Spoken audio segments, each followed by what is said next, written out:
దేవుడు క్షమించినా వీళ్ళు వదిలిపెట్టరు. ఉదాహరణకి ఒక ముద్దాయి ఉన్నాడండి, వాడు నేరస్తుడు. జడ్జి ముందుకు తెచ్చారు వాడిని తీర్పు కోసం. సరే, వాడి కుటుంబ సభ్యులను చూసి జాలి కలిగిందో, మొత్తానికి వాడి అమాయకత్వాన్ని చూసి జాలి కలిగిందో, మొత్తానికి ఏమనిపించిందో, లేదా జడ్జి గారు స్వతహాగానే ప్రేమ కలిగిన వ్యక్తి అయి ఉన్నందున పోనీలే అనుకున్నాడో, మొత్తానికి జడ్జి గారు కనికరించి కొన్ని కారణాలను చూపించి సదరు ముద్దాయిని నేను విడుదల చేస్తున్నాను అన్నాడు. వాస్తవానికి వాడు నేరం చేశాడు. జడ్జి గారు క్షమించాలనుకున్నాడు ఏవో కొన్ని కారణాలను బట్టి. నేను క్షమించేశాను అని కేసు కొట్టేశాడు అనుకుందాం. కేసు కొట్టేశాడు ఓకే అనుకుందాం. ఇప్పుడు ముద్దాయి ఏం చేయాలా? దండం పెట్టాలా? నమస్కారం సార్, ఎట్లనో నా ఎందుకు జాలి చూపారు, నన్ను వదిలేశారు, థ్యాంక్ యూ అండి జడ్జి గారు, వందనాలండి, కృతజ్ఞతలండి అని అక్కడి నుంచి జంప్ అవ్వాలి. ఒక్కొక్కళ్ళ సైకాలజీ ఎలా ఉంటుందంటే, ఎట్లా వదిలేస్తారు సార్ నన్ను, కేసు ఎట్లా కొట్టేస్తారు, నేను చేసింది నిజం, నేను చేసింది పొరపాటు, నేను చేసింది తప్పు, ఇంత క్లియర్గా అర్థమవుతుంటే ఎట్లా కొట్టేస్తారండి అంటే జడ్జికి ఎట్లా అనిపిస్తుంది? జడ్జికి ఏమనిపిస్తుంది మీరు చెప్పండి? జడ్జి గారికి ఏమనిపిస్తుంది? మండిపోయింది. ఒరే నువ్వు తేడా పడ్డావు, పోనీలే అనుకున్నా, ఏదో దారులు వెతికా, వదిలేశా. ఇప్పుడు ఎట్లా వదిలేస్తారని నన్ను పాయింట్అవుట్ చేసావంటే అప్పుడు నువ్వేమో నాకంటే నీతిమంతుడివి, నేనేమో నీతిమాలినోడ్నా. ఇది అధిక నీతి, అంటే తన్నులు తినే నీతి, పళ్ళు రాలగొట్టుకునే నీతి. ఎంతమందికి అర్థమైందో ఏమో మరి. అర్థమైందా? దేవునికి స్తోత్రం, హల్లెలూయా. జడ్జి గారు కేసు కొట్టేస్తే స్తోత్రం చెప్పుకోవాలి దేవుడికి, జడ్జి గారికి వందనాలు చెప్పాలి, చంపవాలి, అంతవరకు ఎక్స్ట్రాలు చేయకూడదు. ఎట్లా కొట్టేస్తారండి అంటే కొంతమంది యేసయ్య దగ్గరకు కూడా చదివి అంటారు, ప్రభువా పాపిని ప్రభువా అంట, కొట్టేశాలే పో అంటాడు. ఎట్ట కొట్టేస్తావయ్యా? చిన్న పాపం అని నేను చేసింది, మామూలు విషయమా, అంత కదా ఇంత కదంటే, అమ్మా నీతిమంతురాలా ఎక్కువైంది, ఓవర్ యాక్షన్ చేయవాలి పో అంటాడు. అట్లెట్లా పోవాలి ప్రభువా, అసలు ఇంత పాపిని నేను కేసు కొట్టేసినాక మళ్ళీ ఆ డైలాగ్ ఎత్తకూడదు నువ్వు, నేను నిన్ను పవిత్రపరిచిన తర్వాత నువ్వు మళ్ళీ పాపిని అనవాకు, వదిలేయి, ఎల్లు అంటాడు. అట్లెట్లా ప్రభువా, నేను తట్టుకోలేకపోతున్నాను ప్రభువా, నా వల్ల కావట్లేదు ప్రభువా అంటే అప్పుడు దేవుడు సూటిగా అడుగుతాడు, నువ్వు నాకంటే నీతిమంతురాలివి, నీకు కోటింగే కరెక్ట్ అంటాడు. అట్లయితే నీకు క్షమాపణ కాదు శిక్షయే కరెక్ట్ అంటాడు. జడ్జికి మండకూడదు. జడ్జికి మండిచ్చాడు అనుకో, కొట్టేసిన కేసు కూడా మళ్ళా రీఓపెన్ చేయించి మరి వాడిని లోపలేపిస్తాడు. ఇప్పుడు జడ్జి గారు కేసు కొట్టేసినప్పుడు ఏం చేయాలా? యేసయ్య దగ్గరికి వచ్చినప్పుడు, యేసయ్యా నన్ను క్షమించు, ఈ విషయంలో నేను తేడా పడ్డాను, మరోసారి జరగకుండా చూసుకుంటానయ్యా, నాకు అవకాశమే, నన్ను మన్నించు అని ప్రాధేయపడినప్పుడు, ప్రభు క్షమించాను పో అన్నప్పుడు మళ్ళా దాన్ని ఎత్తకూడదు. కానీ కొంతమంది ఏం చేస్తారో తెలుసా? ఆ జరిగిపోయిన వాటినే పదే పదే పదే పదే దలుచుకుంటారు. అక్కడ ఉంది సైతానుగాడి కుట్ర. చింతపడొద్దు, చింత వలన ఎవడు మూరెడు ఎక్కువగాడు, చింతపడటం వల్ల ఎవడికి ఏ ప్రయోజనం లేదని యేసయ్య చెబితే, ఈ లూసయ్య గాడు పక్కన చేరతాడు. ఎవరు? ఈడు ఒక అయ్యా. కొంతమంది ఈయన అయ్యగా స్వీకరిస్తారు, లూసయ్య ఈడు, ఆయన యేసయ్య, ఈడేమో లూసయ్య. ఈడు పక్కన చేరి అన్నీ తీసుకొచ్చి భూతార్థంలో చూపించి, నువ్వు దిగులు పడి నీ అంతటా నువ్వే చచ్చేటట్టు చేస్తాడు వాడు. అధికమైన వేదన, అధికమైన దుఃఖం, అధికమైన బాధ, అధికమైన దిగులు, అధికమైన భయం, అధికమైన చింత అధికము చేయటం వీడి పని. చింతించటం తప్పు కాదు, దిగులు పట్టడం తప్పు కాదు, బాధపడటం తప్పు కాదు, కానీ అది అధికము చేస్తాడు సైతాను. అది కుట్ర. చెడ్డ వాటిని వీడు అధికం చేపిస్తాడు, మనం మంచి అనుకున్న వాటిని కూడా అధికం చేపిస్తాడు వీడు. అవసరమైతే చల్లారుస్తాడు, అవసరమైతే రెచ్చగొడతాడు. ఇది గ్రహించాలి బిడ్డలారా. ఇది నేను మీకు చెప్పాలనుకున్న విషయం. స్తోత్రం చెప్పండి. శత్రువు తంత్రములను మనకు బట్టబయలు చేస్తాడు దేవుడు. ఒక అంశాన్ని గురించి పదే పదే పదే పదే నీ మనసు రొదపెడుతుంది, దిగులు వస్తుంది, చింత వస్తుంది, ఆ బాధ భయం పోవటం అంటే దుష్టుని దాడి నీ మీద జరుగుతుందని అర్థం. అప్పుడు దేవుని వాక్యాన్ని, వాగ్దానాన్ని ఆధారం చేసుకొని ధైర్యం తెచ్చుకోవాలి. అది ఆ బ్యాలెన్స్ నీ మనసు నువ్వే చేసుకోవాలి. వాడంటాడు అయిపోయింది నీ పని అంటాడు. దేవుడు అంటే ఏం కావాలా, అదిగో వాక్యం, నా వాగ్దానం ఉంది చూడు, ఏమైపోలా, నేను నీకు తోడై ఉన్నా, మళ్ళా మొదలు పెడతా, భయపడొద్దు, కృంగిపోవద్దని దేవుడు మాట్లాడతాడు. ఇట్లాంటి మాటలు చాలా రోజుల నుంచి వింటున్నావుగా, ఏం జరగలా, అయిపోయింది నీ పని అంటాడు మళ్ళోడు. మళ్ళీ భయపడద్దు, ఇదిగో వాక్యం చూడు, వాక్యం చూడు ఏముందో, నా వాగ్దానము పొందు నిమిత్తం నీకు ఓరిమి అవసరమైంది, కొంచెం ఓర్చుకో, నేను నీకు హెల్ప్ చేస్తాను మళ్ళీ దేవుడు. ఏం ఓర్చుకోని అంతా అయిపోయింది, ఇంకా లేదు లైఫ్, ఇంకా జీవితం లేదు, చావు. దేవుడు అంటాడు, నా కుమారి, నా కుమారుడా, వాని మాట వినవద్దు, సాతానుకు చోటు ఇయ్యొద్దు, వాని గద్దించో, ఆలోచన రానియొద్దు. నేను లేకపోతే కదా, నేను నీకు తోడై ఉండకపోతే కదా నీకు ఆవేదనంతా. లేదు నేనున్నాను, నన్ను నమ్ముతున్నావా, నా మీద విశ్వాసం ఉంచావా, నా మీద అనుకో, నిశ్చయంగా నేను నీకు సహాయం చేస్తాను. ఒక పక్క వాడు బుట్టించే ఆలోచనలు ఎట్లుంటాయి, ఒక పక్క దేవుడు మాట్లాడే మాటలు ఎట్లుంటాయి. వాడు ఒత్తిడి నీకుంటే దాన్ని అధికము చేయడానికి ట్రై చేస్తాడు. నువ్వు ఎంత వాడి ఒత్తిడికి లోనవుతున్నావు అంత ఎక్కువ అయ్యేటట్టు చేస్తాడు. ఇది తెలియని చాలామంది బలైపోతున్నారు కనుక చెప్తున్నాను. ఈ మోసం తెలియని చాలామంది అమాయకులు బలైపోతున్నారు కనుక ఈరోజు ఈ మాట చెప్తున్నాను నేను. ఏది కూడా అధికము కావద్దు బిడ్డ, గుర్తుపెట్టుకో, ఏది అధికం కావద్దు. వాడు నీలో ఉన్న నీతిని అధికం చేయడానికి ట్రై చేస్తాడు.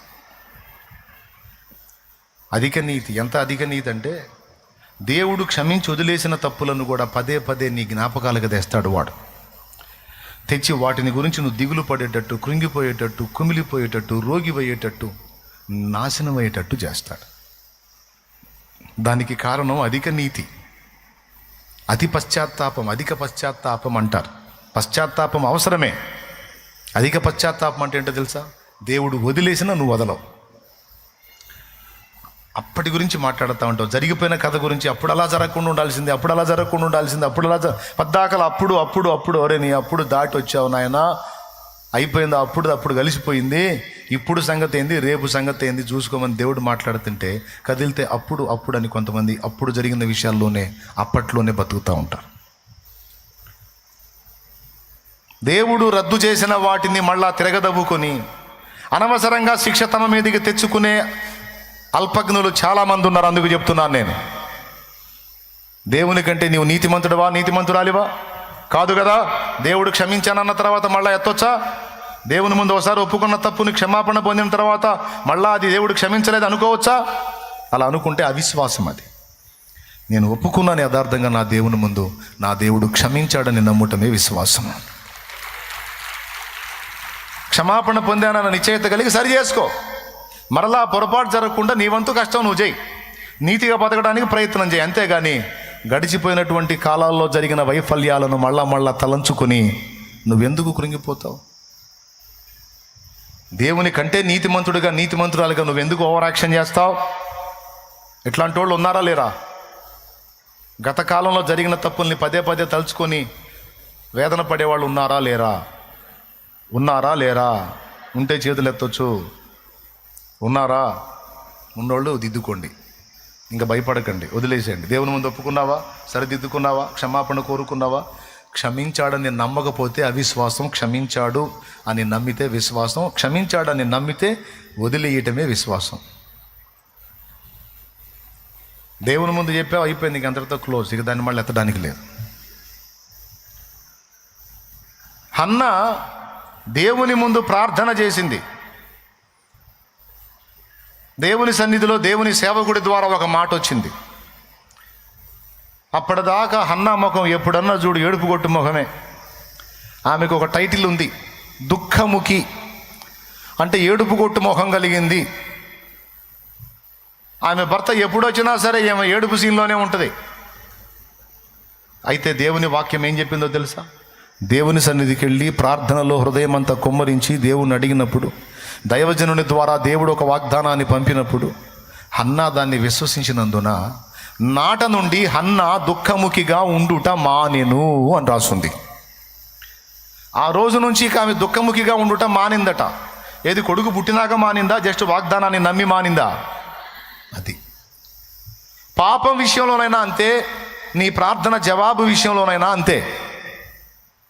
పాపం విషయంలో నువ్వు ఒప్పుకున్నావు, దిద్దుకున్నావు, సరి చేసుకున్నావు, క్షమాపణ కోరుకున్నావు, క్షమించాడు, వదిలేయి. దుఃఖముఖిగా ఉండటం మానే, వేదన మానే, అయిపోయింది. ప్రార్థనలో కూడా నువ్వు అడిగిన అంశాలు దేవుని ముందుకు వెళ్ళినాయి. ముఖాముఖి నిన్ను శాలేమన్నా కలిసి చెప్పాడో, లేకపోతే ఇక్కడుండి వాక్యం ద్వారా మాట్లాడాడో, లేకపోతే మరొక దైవజనుని ద్వారా నీకు వాక్కు వచ్చిందో, లేకపోతే దేవుని వాగ్దానంలో నుంచే నీకు దేవుడు మాట్లాడాడో, లేదా నీకే దర్శనమందు మాట్లాడాడో, లేకపోతే అజయ్ ద్వారా మాట్లాడాడో, ఇక్కడ అశోక్ ద్వారా మాట్లాడాడో, లేకపోతే ఇక్కడ నిలబడి ఇంకొక దైవజనుడి ద్వారా మాట్లాడాడో, ఏ విధము చేతనైనా నీకు దేవుని వాక్కు వచ్చిందా? అయితే ఆ వాక్యాన్ని, ఆ వాగ్దానాన్ని పట్టుకో. ఇక దుఃఖముఖిగా ఉండుట మానే. ఎందుకంటే ప్రార్థనలో అడిగి నువ్వు మర్చిపోతావు, కానీ నువ్వు అడిగిన ఆయన మర్చిపోడు. ఎందుకంటే ఆయనకేం అల్జీమర్ లేదు. అది మనకి, మనుషులకి జ్ఞాపక శక్తి ఎఫెక్ట్ అవ్వటానికి. ఆయన అన్నీ గుర్తుపెట్టుకునే దేవుడు. ఆయన అడిగి మర్చిపోతాం మనం మర్చిపోయిన వాటిని కూడా మనకిచ్చి గుర్తు చేస్తాడు. ఫలానా రోజు దీనికోసం నువ్వు వేచేదిగో జరిగింది చూడుకో అంటాడు. యేసయ్యకి జ్ఞాపక శక్తి బాగుంది. దేవునికి స్తోత్రం. ఆయన మర్చిపోయాడని నువ్వు అనుకోవద్దు, మరువడు. శత్రువు నిన్ను రెచ్చగొడితే రెచ్చిపోవద్దు, కృంగదీస్తే కృంగిపోవద్దు. చెప్పండి, దోషం విషయంలోనైనా అదే, ప్రార్థన విషయంలోనైనా అదే. ఏం చేయాలి? క్షమించాడని నమ్మాలి, విన్నాడని. ఆ నమ్మితే ఏం చేయాలి? దుఃఖముఖిగా ఉండటం, వేదన పడటం, దిగులు పడటం, కృంగిపోవటం, కుమిలిపోవటం, ఏడిసి 10 మందిని ఏడిపించటం మానుకోవాలి. ఇది నిజముగా విశ్వాసులైన వారు చేసే పని. ఇక తలకాయ నిండా తట్టడి అనుమానం పెట్టుకున్నోళ్ళు నేను ఎంత మొత్తుకున్నా వాళ్ళకి ఎక్కది. ఇది ఈ కూర్చున్నప్పుడు కూడా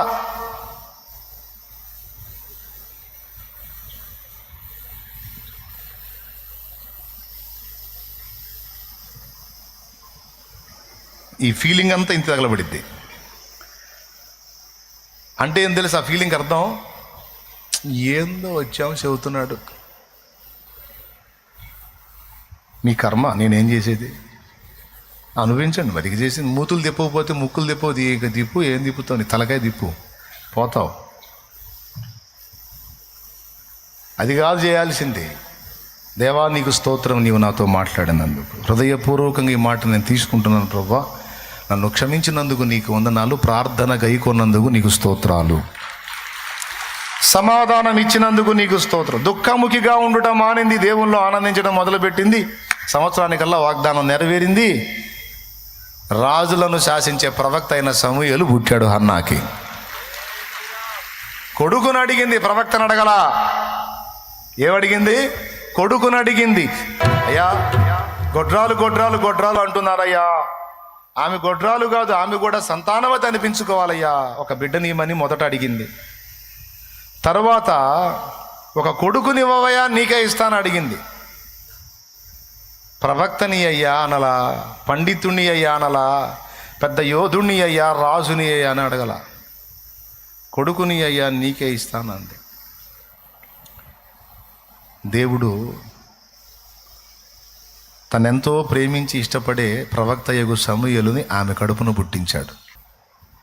నువ్వు నిజముగా విశ్వసిస్తే కలవరం మానేయాలి, కలత చెందటం మానేయాలి, దుఃఖముఖిగా ఉండటం, దిగులు విచారంలో ఉండటం మానేయాలి. నువ్వు మానేస్తేనే రుజువు దేవుడికి. నువ్వు మానేయకుండా అదే వేదంలో తిరిగినంతసేపు నువ్వు విశ్వసించినట్టు కాదు. అదే స్టార్టింగ్లో మనం చదువుకుంది, అల్ప విశ్వాసులారా, అల్ప విశ్వాసులారా. అన్యజనులు వీటన్నిటి గురించి విచారిస్తారు. అవన్నీ మీకు అవసరమని పరలోక తండ్రికి ముందే తెలుసు. తప్పకుండా వాటిని మీకు దయచేస్తాడు. ఎందుకు మీరు దిగులు పడతారు? ఏమి తిందామా, ఏం త్రాగదాం, ఏం ధరించుకుందామా అని మీ పరిస్థితులను గురించి అన్నీ తెలుసు. తప్పకుండా నీకు ఇస్తాడు. అన్యజనుల్లాగా వాటి గురించి విచారపడద్దు. మరేం చేయాలి? ఆయన నీతిని, రాజ్యమును మొదట వెదకండి, పిదప అన్నీ మీకు అనుగ్రహించబడతాయి అన్న.